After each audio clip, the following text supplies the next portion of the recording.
muchas gracias, pero estoy muy sorprendido porque yo venía a un encuentro con la prensa para presentar el documental que hemos hecho y me encuentro con unos queridísimos amigos que le dan a este programa, que es el último que he hecho y que voy a hacer, un carácter un poco de, no sé, despedida, en fin, que me emociona. Muchas gracias, ¿no? Bueno, la verdad es que era lo último que yo quería hacer, y lo último que yo quería decir, quería que no tuviera vinagre. Es decir, yo no he ocultado a nadie que he avanzado hacia el escepticismo a gran velocidad. Durante algún tiempo creí que eso era sabiduría de viejo. Luego descubrí que es cansancio. Y que muchas veces los viejos nos ponemos muy estupendos llamando sabiduría a la que no es sabiduría, a lo que es sencillamente fatiga. Fatiga natural. Que no tenemos derecho a transmitir a las generaciones siguientes, convertida en avinagramiento ni en cinismo. Entonces, como yo hace mucho tiempo que me andaba haciendo muchas preguntas sobre muchas cosas, sobre y también sobre España, y le voy a hacer una cosa consistente en lo que he hecho toda mi vida, que es preguntar, cuando no sé preguntar a gente sobre España, pero no en el contexto del combate en el que estamos ahora metidos, aunque seguramente muchos, conociendo mi historia, conociendo esto, pueden pensar que este es un documental que tiene por objeto entrar en la bronca con... No, al contrario. ¿Será posible que hablemos un poco serenamente de España? Hacemos la prueba, un ratito para probar. Incluso vamos a hacer otra cosa. Vamos a coger gente que no represente a nadie y que por tanto sea altamente discutible. Porque son estos, como podrían ser otros, estos, como podrían ser 1000 otros. Como podríamos decir, hay que dar unas cuantas muestras sin valor por si alguno quiere continuar seriada la conversación que España siempre tiene pendiente. Este es un producto tributario de una idea de Manuel Hidalgo, que en el diario El Mundo estuvo durante tiempo haciendo unas entrevistas que se titulaban Pensar en España, que iba haciendo a gente, y que un buen día, eran mensuales o bimensuales, y un día la recogió en un pequeño libro y me pidió a mí que yo lo prologara. Cuando yo lo prologué, vi como la gente que allí estaba respondiendo, preguntas sin entrar en la bronca, sino en la naturaleza de España, pues sería bonito que viéramos también algo así. Podríamos plantear eso como un tema de conversación. En preguntas de esta naturaleza, ¿se han dado cuenta ustedes de que España dice que con Japón, el país que más tiempo se pasa hablando de sí mismo? ¿De qué somos? ¿De dónde venimos? ¿Desde cuándo somos lo que somos? Tal. Y en vez de pensar qué estamos haciendo, qué vamos a hacer o qué hacemos, ¿no? ¿Qué somos? No sé, existencialista como el siglo XIX, como si estuviéramos en el 1898. También estaba muy sorprendido cuando decía, Kant decía, España es un país de antepasados. Estamos todo el santo día mirando los antepasados, todo el santo día, ¿no? Toda la vida. A Kant le llamaba la atención, y a mí también. No porque sea algo específico, España, el mundo entero hace eso, pero España no cierra casi nunca ninguno de sus episodios históricos. Los demás países tienen broncas y las resuelven mejor o peor, y las dejan mal o bien resueltas en un sitio y ahí y siguen viviendo. Pero, y entonces dije, es verdad, es que nosotros, por ejemplo, no sabemos si estamos orgullosos de la aventura americana o avergonzados de la aventura americana.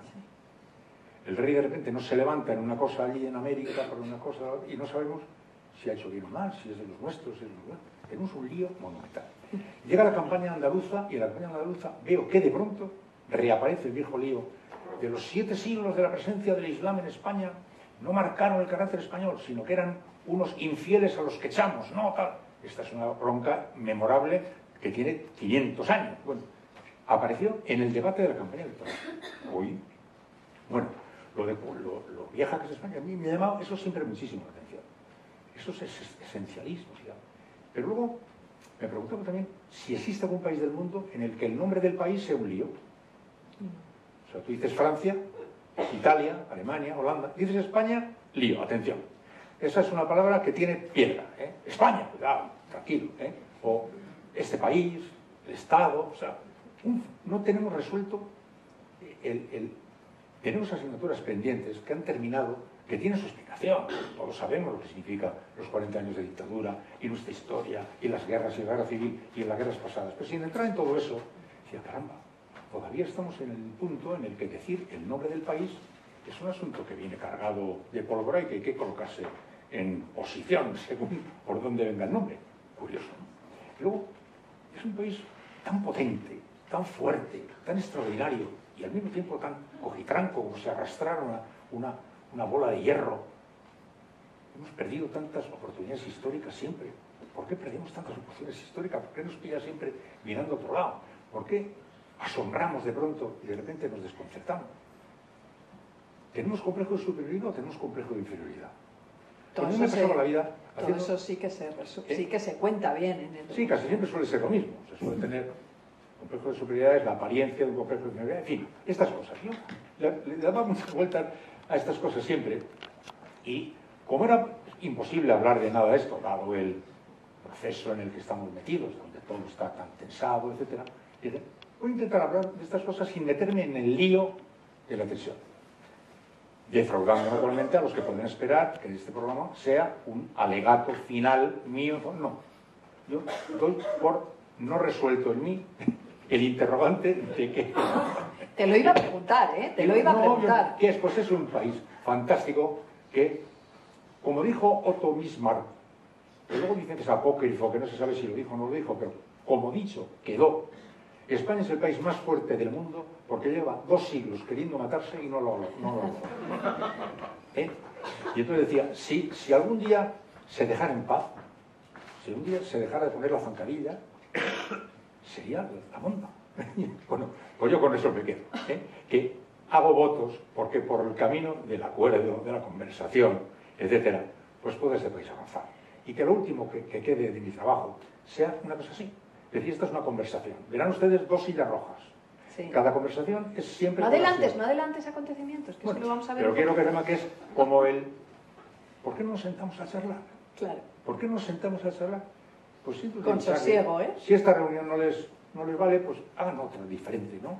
Pero charlen serenamente de estas cosas. Y a lo mejor algún día, al margen de la natural disputa política, sí, de la natural discrepancia política, de la natural agresividad política, pues se intenta avanzar por ahí.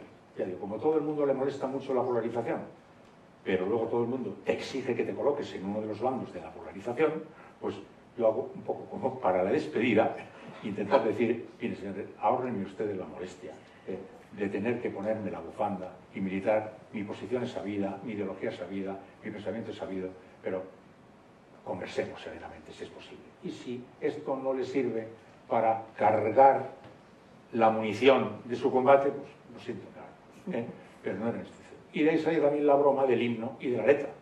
Que ahora entraremos. Que se ha montado un lío también con eso. Que ahora entraremos. Iba a añadir inmediatamente esto. Yo el encuentro en este tramo de mi vida con Movistar y con La Caña, con los que he trabajado, ha sido un encuentro absolutamente maravilloso. Ha sido una especie de regalo de fin de vida, como una especie de regalo de fin de vida profesional, que me ha permitido hacer cosas que no hubiera pensado que me iban a autorizar a hacer, que me iban a impulsar a hacer, que me han abierto pues, perspectivas técnicas profundas. Yo soy un hombre de radio, es lo que más o menos sé hacer, y en el mundo de la televisión pues he hecho a lo largo de muchos años muchas cosas, pero realmente es un segundo instrumento que más o menos he podido empezar a aprender un poquito. La Caña me ha abierto las puertas al entendimiento de una manera diferente de ver todo esto, ¿no? Por tanto, el encuentro con Movistar, el encuentro con La Caña ha sido para mí, como digamos, una especie de regalo de vida, un regalo de vida y un regalo de profesión, una especie de prolongación, una extensión. Ahora que ya todo se ha acabado, recibe este regalo y prolonga unos años más esta tu vida haciendo esto que has podido hacer, haciendo cosas que no estaban ya metidas en el meollo de la bronca diaria en la que había estado yo teniendo que vivir toda mi vida, que me permitían estar mirando un poquitín lejos, que me permitían hacerme preguntas que el día a día permanente no me permitían hacer, y por tanto un regalo extraordinario. Yo se lo puedo agradecer a Movistar y desde luego a mis hermanos de La Caña, pues este regalo formidable de vida que me han dado. Que es una mujer que tiene 90 y tantos años, se enteró que se había muerto la reina de Inglaterra y dijo, ¿y de qué se ha muerto? Pues esa misma risa me da a mí cuando me preguntan ¿por qué te vas? ¿Cómo que por qué te vas? Pero sí, lo que es sorprendente es que no me hayan sacado escobazos pues todas las generaciones que andan abriéndose en camino, buscando sitio para andar, ¿quiere usted hacer el favor de quitarse del medio que está molestando? O sea que la razón no es esa. He añadido fatiga. Pero también es un añadido un poco superfluo. Se supone que fatiga, ¿no? Fatiga, ¿no? Sí, pero es una retirada de las de verdad, una retirada absolutamente de verdad, con conciencia, con consciencia y mucho más tarde de lo que en pura lógica hubiera debido producirse. Como consecuencia de este regalo se ha prolongado unos años más. ¿Y por qué? Por eso, por razones sencillamente obvias. Y como digo, esta semana ya he cumplido la escalofriante edad de 80 años, pues yo creo que menos explicación necesita todavía, ¿no? En su momento y ahora, ¿no? Yo creo que es, si alguien soporta el adjetivo talento en esta profesión es Iñaki. Y contar con él en Movistar, que siempre hemos apostado por el talento, es un placer, es un orgullo tenerle aquí, ¿no? Y decía antes Iñaki que a España le cuesta cerrar episodios históricos, ¿no? Que no nos consigue cerrar este formato, este documental que tenemos esta noche. Creo que para nosotros será casi un obligado cumplimiento el intentar cerrar de la mejor manera posible este periplo televisivo que hemos visto en el vídeo anterior, ¿no? Y esa cabecera con ese a mano, la última pregunta de Iñaki Gabilondo, tenía que estar en Movistar Plus, ¿no? Y muy orgullosos de que esté. No, los que nos dedicamos a esto sabemos que difícilmente se cierran las preguntas con respuestas redondas que resulten inexorables. No, no es así.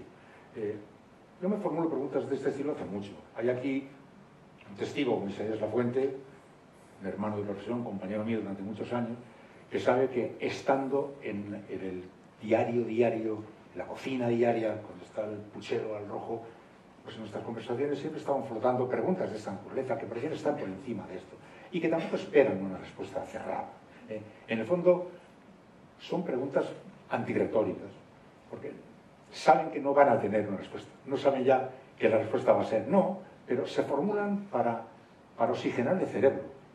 Y en el fondo, a mí me parece, como decía, lo que hemos hecho con la gente que hemos charlado, este mosaico de cosas que andan blandeando por España, me ha parecido un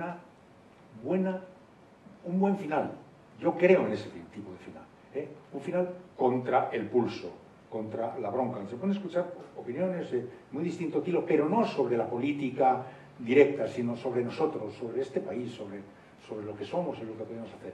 Y que creo y quiero que respira fe. Yo tengo una fe enorme en este país, pero la he tenido siempre. Solo que tengo una fe enorme en este país cuando es capaz de poner en común cosas. Yo le he visto a este país, cuando ha puesto en común cosas, le he visto hacer asombrosas realidades. Cada vez que le veo que no tiene pinta de ir a poner en común las cosas, reconozco que me desanimo de verdad. Porque si hay un país que tiene también capacidad, como digo, de ponerse la zancadilla, es España. Tiene una gran maestría para ponerse la zancadilla, ¿no? Pero yo hago votos, este final de fiesta, hago votos porque aprovechen ustedes su experiencia histórica para recordar las prodigiosas hazañas que son capaces de hacer ustedes cuando se ponen de acuerdo. Así que intenten avanzar por ahí. No se encuentran respuestas, sinceramente, ni creo que se formulan para dar con una respuesta. No, lo que fue es impresionante la repercusión. La respuesta, como en las redes se organizó un alboroto imponente. Claro. A todo el mundo le pareció muy bien. Claro, ¿no? por eso yo digo lo único que quería, lo han hecho entre José Andrés y Iñaki. No fue así. Fue que yo que andaba diciendo qué poquito hemos trabajado nosotros los elementos comunes. Recuerdo que hace muchos años Joaquín Ruiz Jiménez, ministro, me decía: en España hubiéramos debido trabajar más lo que nos une, que hemos trabajado poquísimo. Porque lo que consolida un país es lo que le une. Y ponía el ejemplo de Estados Unidos. Decía, en Estados Unidos cometes un delito y te pueden ejecutar en la silla eléctrica por un delito que un metro más para aquí, en el estado de al no te... Cabe mayor diferencia entre los países. Y no les pasaba nada porque tenían unos elementos comunes que les consolidaban muy fuerte, en este caso eran sus instituciones, ¿no? Entonces, acaba de decir, yo andaba con eso. Y decía de repente José Andrés, es que lo que nos une a todos es la comida, los platos regionales. Les gustan a todos, todos. No hay ninguna pega en ningún sitio con el plato de ningún otro lado. Diga, anda, pues es verdad. Y entonces, allí mismo me puse y en 5 minutos le hice. ¿En 5 minutos? Bueno, 6. Pero que me tampoco interesa... respondo ahora, Espera. tampoco ahora respondo que a lo mejor hay una descompensación y vamos a meternos un lío de campanario. No, pero sale me interesa saber si estabas oyendo la música y componías a la vez. Hombre, no, el himno me lo sé. No, hombre, sí, pero quiero decirte, era como para la métrica y todo, el claro. pulpo al paso, una orilla de patatas, un cebolla y un poco de jamón. Viva, así fui. Vale, Así. fuiste diciendo. No, es una genialidad, Iñaki, he de decírtelo, es una genialidad. No, lo que ocurre es que luego he visto que la gente decía, es que es verdad, es que no tenemos letra en el himno. Tampoco lo tiene San Marino ni Bosnia y Herzegovina. Y digo, a mí no me importa no tener letra en el himno, da igual, ¿no? Lo que sí me importa es que no pueda tener letra. Claro. Que no tenga letra, bueno, pero que no pueda tener, porque antes del tercer renglón ya nos estamos pegando en la cabeza, eso es lo que me parece mal. Bueno, yo diría que, por una parte, dos cosas. Creo que el proceso, desde el momento en el que, claro, de los últimos trabajos que hicimos con La Caña y con Iñaki, que fueron Volver para ser otros, que luego tuvo una segunda temporada, pero fue durante la pandemia, y luego hicimos una serie de especiales concretos, era el saber cuál era el siguiente paso. Y ahí, bueno, estuvimos hablando tanto con La Caña como con Iñaki qué podría ser. Y es verdad que fue un momento en el que parecía que nosotros estábamos intentando abrir un proyecto, pero lo que nos cuenta Iñaki lo que estaba intentando era cerrar un proyecto. Entonces, eso fue pues un momento hasta darnos cuenta de cuál sería la mejor manera. Y aquí llegó la propuesta de Iñaki.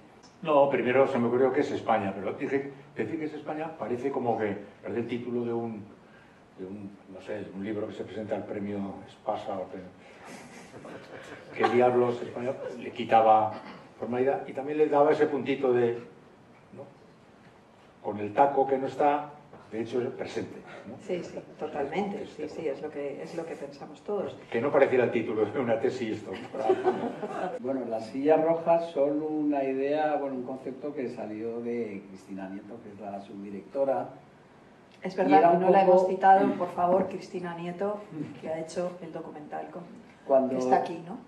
Está ahí, sí. Cristina, discúlpame. Cuando se planteaba un poco, y todo lo que planteaba Iñaki, y cuando Cristina y Iñaki consiguieron que yo lo entendiese también, un poco bajarlo, porque es verdad que es complicado, por eso el Diablos es muy interesante, porque es todas las impresiones de cada uno cuando está pensando en qué es España, de alguna manera, ¿no? Entonces, sí que se planteaba mucho lo de la conversación, ¿no? de casi del pueblo, de salir a la calle, del vecino, de cuando te sientas con alguien en una terraza a conversar. Entonces, ese punto lo daba la silla, ¿no? Que sean esas mismas sillas que ellos llevan en los diferentes sitios, sea en un bar, o sea, da igual, en un teatro, van con sus sillas, ¿no? Como, venga, salimos al fresco a hablar, ¿no? De alguna manera. Y luego el concepto, un poco buscando sillas, pues el color rojo, ¿no? Bueno, representaba un poco, efectivamente, bueno, lo que podía hacer ese Diablos, es España, y ese paréntesis en sí funciona muy bien, que es, pues esas dos figuras con las dos sillas hacen ese paréntesis. De vamos a hacer un paréntesis fuera de todo el ruido, de todo lo que genera España, el conflicto de alguna manera, y vamos a conversar, a hacer un pequeño paréntesis, ¿no? Entonces, bueno, es un concepto que salió y pues ya lo agarramos, es como, bueno, muy bien, porque es verdad que lo que siempre se planteaba es, bueno, que todo tiene que, pues efectivamente, que hay muchas visiones, que efectivamente hay muchas mentalidades diferentes y que, bueno, de alguna manera, pues fue fluido. Démonos a conversar. La idea es acentuar que la silla, que es el lugar donde te sientas, adquiera un poco protagonismo visual, porque queríamos que se visualizara, era la idea de sentémonos a charlar. O sea, es un poco de, ¿por qué nos sentamos a charlar? Y por eso pensaron la idea de darle a las sillas protagonismo, para destacar el protagonismo que queríamos darle a la idea de sentémonos a charlar. Y creo que es bonito. Y se ha mencionado a Cristina, que está ahí, que no solamente es la subdirectora de este programa, ha sido mi compañero durante todo este ciclo que hemos hecho de Movistar y que se ha recordado aquí, que desde el primer hasta el último programa ha sido mi brazo derecho, mi brazo izquierdo, mi compañera y mi gran amiga. O sea que, muchas gracias. Gracias, Iñaki, por todos estos años y por la pérdida del paz. Bueno, porque estamos demasiado ocupados discutiendo. España no sabe discutir. España no sabe discutir. O sea, cuando escuchamos una voz que discrepa, decimos nos lleva a la contraria. O sea, con un acompañamiento de mala fe, perfida. Porque alguien que no comparta nuestro punto de vista no puede ser más, o porque es idiota o porque tiene mala voluntad. Porque no es concebible que tenga otra opinión distinta. Entonces, dialogamos poco porque tenemos poca costumbre de dialogar. Si te pones a recordar, en las reuniones de amigos se reúnen 8 parejas a cenar y casi todos los temas son temas en los que se coincide. Se habla de alguien que no está, salen con poca frecuencia discrepancias que en las películas francesas vemos que surgen con naturalidad y que siguen cenando como si nada. Aquí se avinagra rápido. Entonces yo creo que dialogamos poco porque nos enfadamos mucho. A la hora de seleccionar, yo echo por delante un reproche que le hago al portal, porque me lo hago a mí, y aunque tiene una explicación para nosotros. Es que hay menos chicas que hombres porque nos fallaron finalmente 2 citas que dábamos por seguras y que finalmente no se pudieron producir y que nos dio tiempo a sustituir. Hay una descompensación que no solo no me gusta, sino que va, digamos, contra mis principios fundamentales de mi movimiento ideológico personal. Pero es como ha ocurrido, y ha ocurrido porque las circunstancias se han impuesto así. La selección está hecha con toda he quitado, no me he acercado a preguntar qué es España a quienes militan activamente en el radicalismo anti-España. No por nada, sino que son muy dueños de militar donde les parezca bien, pero que para preguntar qué es no me parecía muy interesante, porque es gente que está manifiestamente en contra del proyecto colectivo, es decir, que no tienen intención, me lo proclaman, no les ofendo al decirlo. Por tanto, no me quiero acercar a quien ya sabe que no tiene interés en el proyecto colectivo. Por tanto, pues, vale. Pero por lo demás, pues sin barreras, van desde aquí hasta allá, desde personas con un pensamiento nacionalista, claro, a personas con un pensamiento pues más nacionalista español de otro tipo, como está desde Cayetana Álvarez de Toledo hasta personas, pues, Daniel Learity, que es un filósofo escrupulosísimo, en las líneas de pensamiento en las que pudiéramos movernos a hablar, porque hubiera habido, por ejemplo, gran discrepancia si hubiéramos entrado en grandes políticas, a lo mejor en la presencia de Cayetana. Pero Cayetana, como historiadora, sale en su condición de historiadora hablando de estos temas y, por tanto, pues no estaba seleccionada para discutir de política, estaba para hablar de... Porque yo no quería que nos pusiéramos a discutir de política. No porque no quiera discutir de política, sino porque está el espacio lleno de discusión política. Yo no me tomo la molestia a esta altura de mi vida, y el molesto Movistar, el molesto a la caña, para incorporar un elemento más a la polémica, que es necesaria, pero que está muy bien servida en todos los medios. Queríamos no entrar justamente ahí, más bien hablar en los términos en los que se ha ido apuntando por aquí. Entonces la selección tiene un carácter en cierto sentido aleatorio y que no representa a nadie. Al tener tranquilidad de que no representa a nadie, te ahorras la molestia de tener que elegir a ver a quién le toca para representar a alguien, sino que nadie representa a nadie, cada cual tiene su calidad de sí mismo, ¿no? Yo solamente, pues no acercándome a las personas que no tienen manifiesto ningún interés en la aventura colectiva y que por tanto no tengan seguramente mucho interés en responder a esto, digo yo. Mucha variedad, entonces también era bueno realmente, dentro de que, bueno, las entrevistas lo que se buscaba era un poco diferentes localizaciones que abriesen el abanico, pero sin concretar tampoco en un sitio concreto, porque en el fondo no estábamos buscando la localización exacta, pero sí que el planteamiento era enseñar esa España, enseñarla, porque existe, porque está, porque a veces nos la perdemos, es una realidad y eso nos pasa. Nosotros que trabajamos quizás en esta profesión y viajamos mucho de alguna manera, estamos en muchos sitios. Hay muchos muchas ciudades y muchas provincias que las conoces porque dices, fue un día, yo me acuerdo cuando hacía deportes en Canal Plus, fue un día a hacer un partido, pero tampoco sé si he estado del todo porque fui y volví, ¿no? Pero cuando empiezas ya otro tipo de producciones y empiezas a buscar localizaciones y encuentras sitios que son absolutamente flipantes y que bueno, es bueno pues que lo sientas de alguna manera, que esas conversaciones acompañen las localizaciones a que sientas que esa España está, ¿no? De alguna manera. Entonces nombraron un director de Radio y Televisión Española, Ramón Colom, catalán, y entonces un grupo de catalanes que vivían en Madrid, trabajaban en Torre España, decidieron aproximarse para decirle que por qué no podían ver TV3 en Madrid. Esto ya es una historia antigua, porque ya con la era digital. Bien, él dijo que por supuesto gobernaba Felipe González, y finalmente Felipe González dijo sí, y luego aquello no llegó a ningún lado. Y no solo eso, sino que dijeron que jamás se volvían a reunir porque no tenía ningún sentido.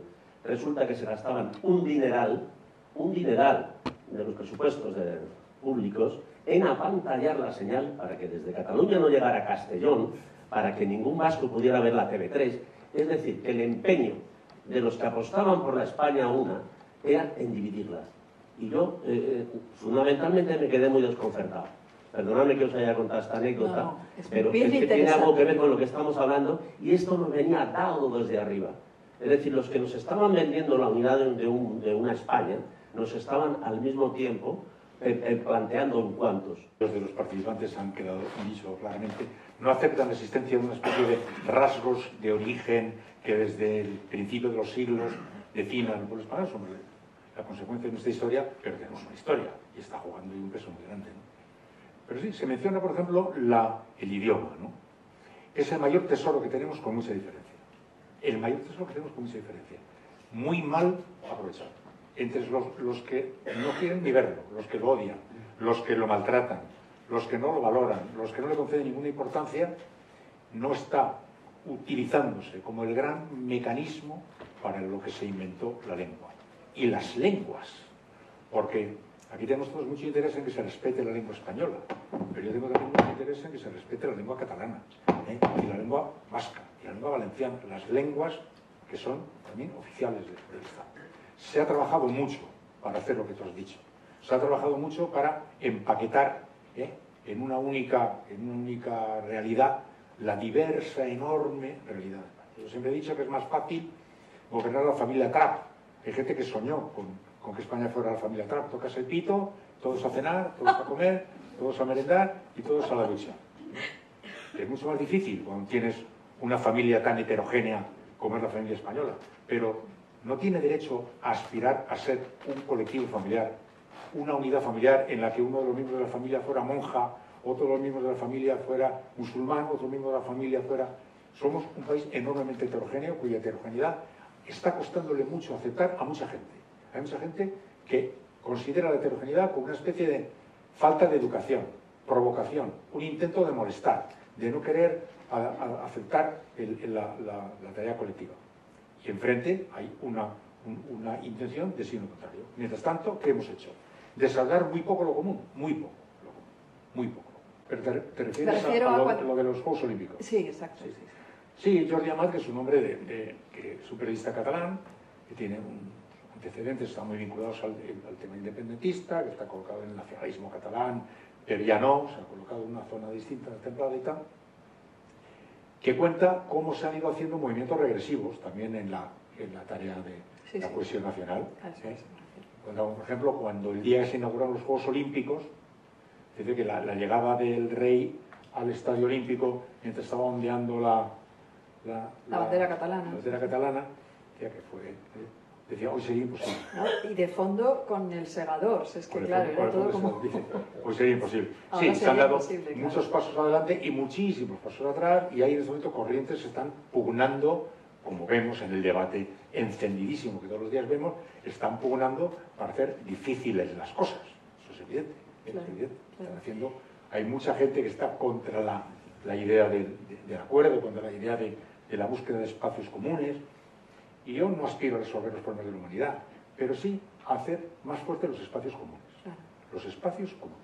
Y desde luego, lamentando muchísimo la falta de de educación. La falta de educación en el sentido de cómo hemos fallado en materia educativa históricamente. Se comenta también en el documental hasta qué punto España, primero por la Reconquista y luego por la Contrarreforma, pues quedó apartado de los circuitos de la modernidad de la Reforma. Y entonces, pues, hemos estado viviendo arrastrados, con una vinculación con la Iglesia, que es una vinculación que nos ha comprometido mucho más allá de lo natural. Hasta el punto que parece que estamos casados con la Iglesia, por la Iglesia, ad eternum, sin que tenga España la posibilidad de vivir con la naturalidad con la que se deben vivir las cosas referidas a la fe y referidas a la religión. Pues sí, somos hijos de eso también, y eso también está pesando las dificultades que tiene este país para avanzar, porque tenemos en materia de educación pues unas lagunas imponentes. Estaba contando antes a Javier cómo además hay una especie de universo español que es impermeable a la educación. O sea, aunque vaya al colegio, al instituto, a la universidad, haga 784 másteres, hay un territorio de la burrez nacional, así como hay un yacimiento de reaccionarismo que parece que pisas y ¡cá! De repente asoma, crees que se ha acabado y vuelve a salir. También hay un yacimiento de burrez que es irredenta. Y decía el otro día en televisión, viendo una cosa, estaban haciendo la encuesta por la calle, y le preguntan a un chico de 20 y tantos años, dicen, ¿cuántas provincias tiene Andalucía? Y dice el tío, 2. Le dice el periodista, no, son 8. Dice, es mi opinión, ¿no? Una pequeña demostración de cómo también se ha entendido muchas veces la libertad de expresión como algo totalmente desvinculado de la libertad de pensamiento y de la necesidad de pensar antes, ¿no? Sí, que tenemos muchas cosas, y la historia de España, para ponerte a hablar de ella ya en serio y a fondo, no digo, estos serían como apuntes, como pequeñas bengalizas, se entienden, por si queréis, abramos una conversación larga por aquí, abramos una conversación larga por aquí, abramos una conversación larga por aquí. Pero porque ya contigo no, ¿no? Pero no, ya contigo no. Yo todo lo que sé de radio lo he aprendido de Iñaki. Iñaki es una referencia. Es una referencia en el radiofonismo, en el audiovisual, en el periodismo y en el pensamiento. Ojo, y en el pensamiento. Porque Iñaki no es un periodista al uso. Es decir, Iñaki es un intelectual que se ha dedicado al periodismo. Yo no quería perderme esto para darte un abrazo. Sabes que lo tienes de siempre.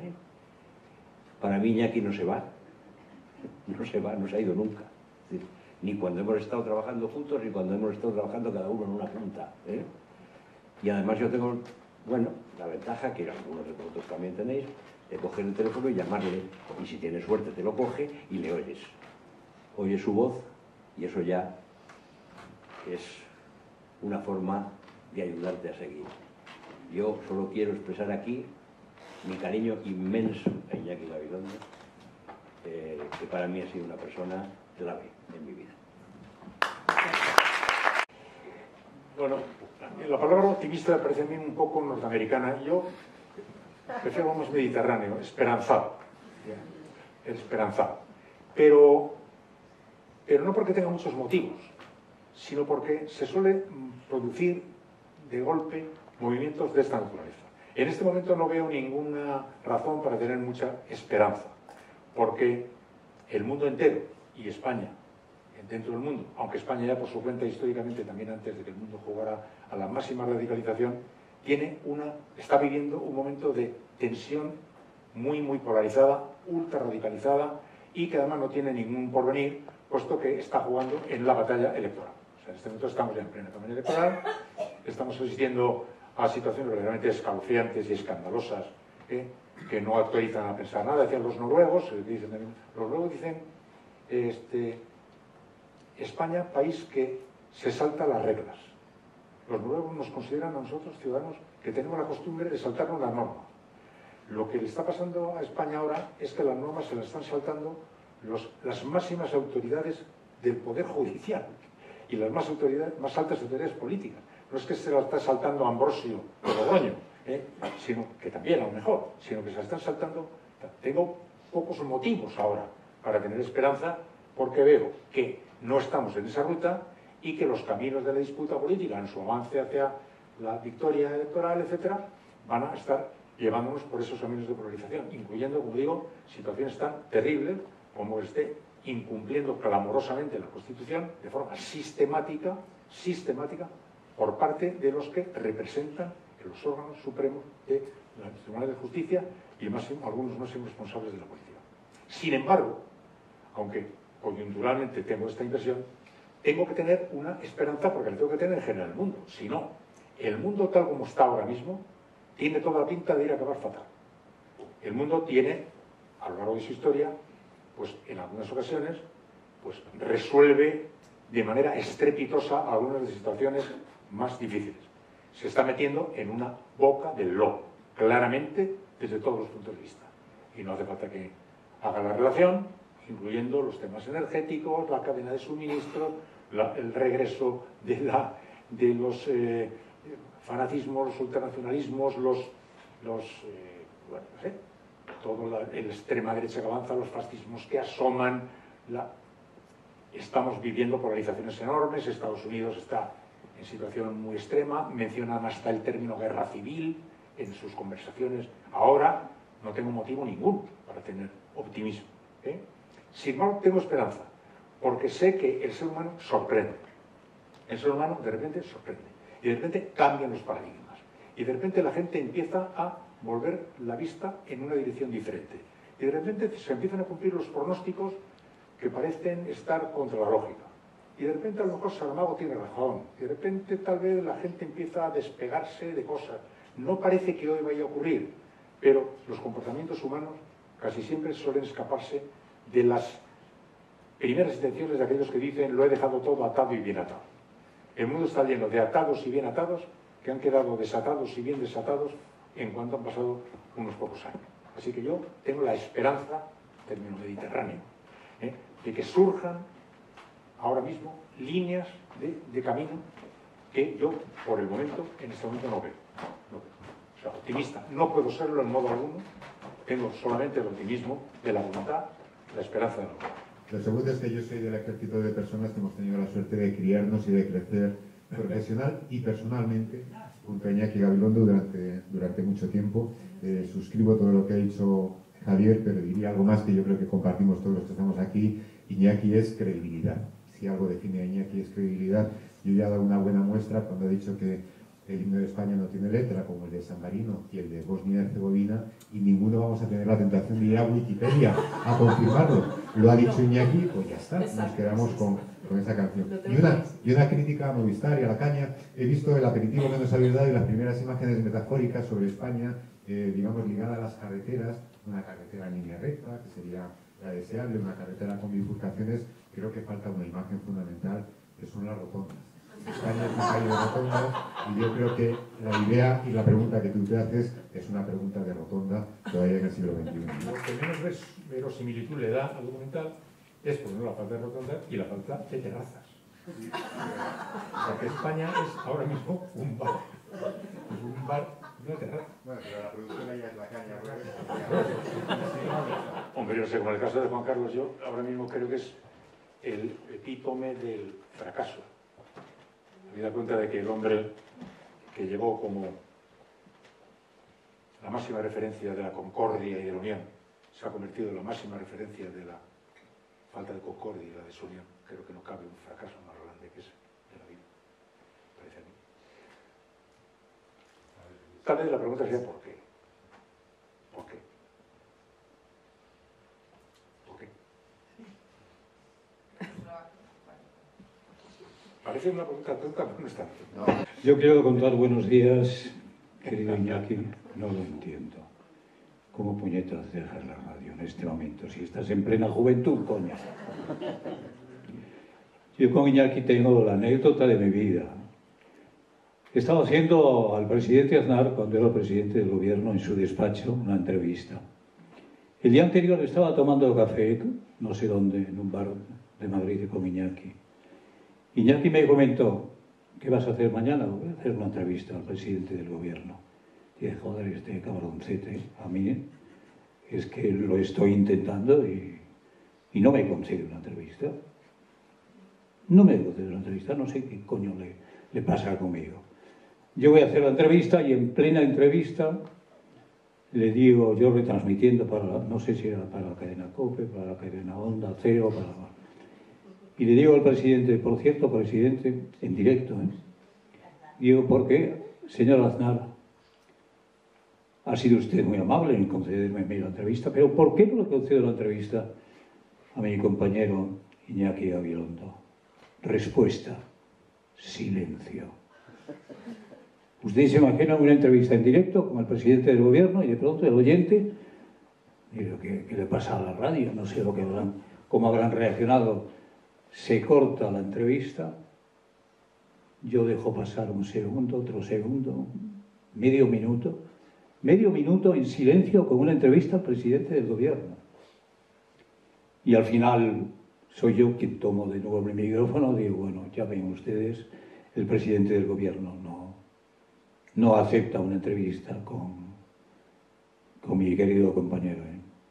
Iñaki Gabilondo me había comentado el día anterior que habíamos charlado en un café y yo le dije, mañana hago la entrevista con Aznar, y me dice, Iñaki, yo no sé qué tiene él conmigo, yo con él no tengo nada, pero conmigo, y efectivamente, ese silencio es el silencio histórico del mundo de la radio, cuando el presidente del gobierno manda a hacer puñetas al locutor que le está haciendo la entrevista, a Iñaki, oye, pero este hombre, has tenido algún problema con él, ¿no? En absoluto.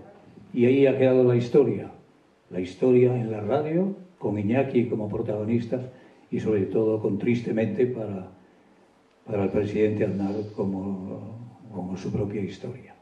Bueno, esa fue una de las anécdotas de mi vida, pero yo he tenido otras anécdotas cuando desde Barcelona me llama Jorge Arandes para venir a trabajar a la ciudad condal y un buen día me dice el presidente y el dueño de Radio Nacional, casi el dueño, oye, yo vengo ahora de Londres y he oído en Italia un programa que se llama no sé cómo y algo parecido, ¿tú te atreves a hacer un programa que se llame Protagonistas para toda España? Digo, sí, pero con una condición, siempre y cuando enfrente, en la cadena SER, no esté Iñaki Gabilondo haciéndome la competencia.